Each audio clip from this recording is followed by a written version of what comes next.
না না, এভাবে চলতে পারে না, কিছুতেই না। কি চলতে পারে না নন্ডভণ্ড মামু? এই যে তোরা যেভাবে চলছিস। কেন? আমরা তো দু পায়ে চলছি। চুপ কর, ব্রেনে জল ভরে জ্যান্ত বলদ। আমার কথাগুলো টিপলি শোন। আচ্ছা আচ্ছা, ঠিক আছে, তুমি আর একটু ডিপলি বলো দেখি কি বলতে চাইছো।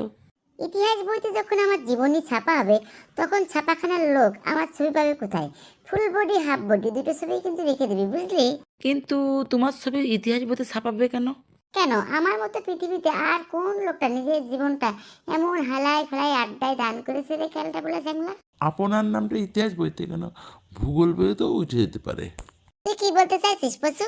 এই যে আমি চা বার্গারের ব্যবসা করি, এই চা বার্গার তো ভূগোল বইয়ের আন্ডারেই পড়ে। মানে?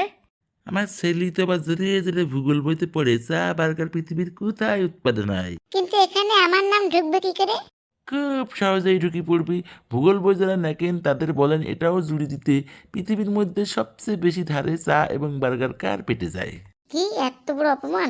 আজ আমি নিজেই চা বার্গার বানাই খাবো, দেখি কে কি বলে। আচ্ছা, বার্গারের জন্য তো প্রথমেই চিকেনটাকে ম্যারিনেট করে নিতে হবে, নাকি বলো? অবশ্যই মেরিনেট করতে হবে। আর মেরিনেটের জন্য আমি এখানে একটা কাঁচামরিচ, দেশি রসুন 7-8 কোয়া ও একটা ছোটো পেঁয়াজ একসাথে পেস্ট করে 1 টেবিল চামচ করে রেখেছি। আরও নিয়েছি 1 টেবিল চামচ টমেটো সস, 1 টেবিল চামচ সয়া সস, স্বাদ মতো লবণ, মরিচের গুঁড়া 1/2 চা চামচ, ধনে গুঁড়া 1 চা চামচের 4/1 ভাগ, আদা গুঁড়া 1/2 চা চামচ ও গোলমরিচ 1/2 চা চামচ নিয়েছি। এই মশলাগুলো এখন চিকেনের মধ্যে দিয়ে দিবা না? হ্যাঁ, এই মশলাগুলো আমি একে একে সব দিয়ে দেবো। যেহেতু আমি চিকেনের টুকরোগুলো একটু পাতলা করে স্লাইস করে কেটে নিয়েছি, তাই সহজেই মশলাগুলো চিকেনের মধ্যে বসে যাবে। তারপর মশলাগুলো চিকেনের সাথে ভালো করে মিশিয়ে নিয়ে 10 থেকে 15 মিনিটের জন্য রেস্টে রেখে দেবো। তবে সময় থাকলে আরও বেশি সময় রেস্টে থাকলেও কোনো সমস্যা নেই।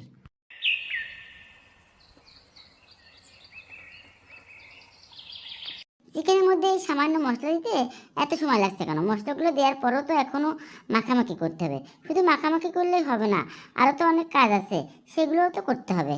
বলো দেখি কী কাজ করতে হবে। কেন, তুমি বুঝি জানো না বার্গার যে প্রধান ইনগ্রেডিয়েন্টস সস বা মেয়োনিজ, সেটা বানাতে হবে না? ও তাই তো।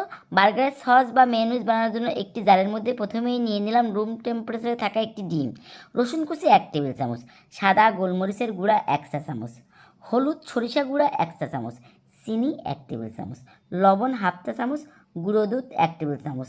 তবে এটা অপশনাল, না দিলেও কোনো সমস্যা নেই। লেবু দিতে হবে 1 ফালি, তেল 1 কাপ, তবে তেল ধাপে ধাপে 1 মিনিট অন্তর অন্তর দিতে হবে।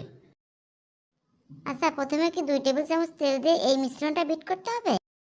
হ্যাঁ, প্রথমে তেল দিয়ে 1 মিনিটের মতো বিট করে নিতে হবে। তারপর কি করতে হবে? তারপর আবার 2 টেবিল চামচ তেল দিয়ে একইভাবে 1 মিনিট মতো বিট করে নিতে হবে।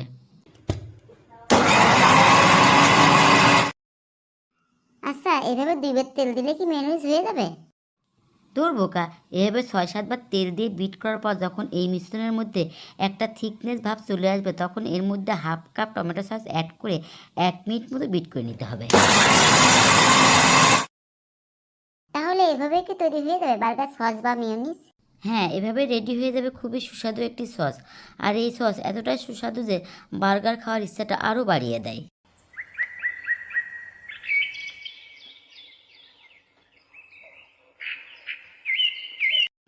এখন এই প্যানের মধ্যে তেল দিয়ে কি করবা? তেল দেওয়া হয়ে গেলে এখন এর মধ্যে সবগুলো চিকেন আস্তে আস্তে করে দিয়ে দেবো। চিকেন দিয়ে কতক্ষণ ধরে ভাজতে হবে?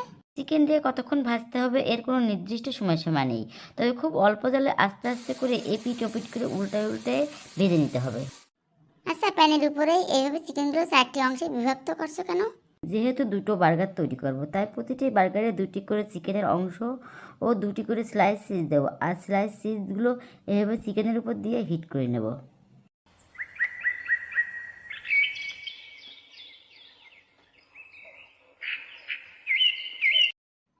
বার্গার তৈরি করার জন্য আমি এখানে 2টি বার্গার বান নিয়েছি, কারণ আমি 2টি বার্গার তৈরি করব। আর বানটাকে মাঝখান থেকে কেটে নিয়েছি। আর তোমরা যদি চাও বানটাকে শুকনো খোলায় সেঁকে নিতে পারো। আমি আজকে আর সেঁকিনি। তো আমি প্রথমেই প্রতিটি বার্গার বানে সস লাগিয়ে দিলাম। আর সসটা একটু বেশি করে লাগিয়ে দেবে। আর এই সসটা খেতে খুবই টেস্টি, আর এই সসটার কারণে বার্গারের টেস্টটা বহু গুণ বেড়ে যায়। সস তো দেয়া হলো, এখন এর উপর আর কি কি দিতে হবে?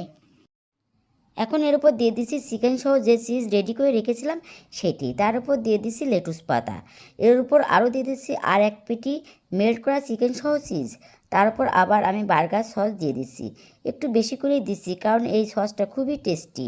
তার উপর দিয়ে দিচ্ছি স্লাইস করে কাটা টমেটো ও শসা, এগুলো দিলে খেতে ভালো লাগবে, পারলে তোমরাও দেওয়ার চেষ্টা করবে। তারপর আবার দিয়ে দিলাম বার্গার সস, আর লাস্টে বার্গারের উপরের বানটা দিয়ে দিলাম, আর এইভাবে দ্বিতীয় বার্গারটাও রেডি করে নেব। আর তোমরা দেখতেই পারছো রেডি হয়ে গেল রেস্টুরেন্ট স্টাইলে চিজ বাইট বার্গার। এই বার্গারটা কিন্তু যে কোনো সব বা রেস্টুরেন্টে অনেক বেশি দামে বিক্রি হয়।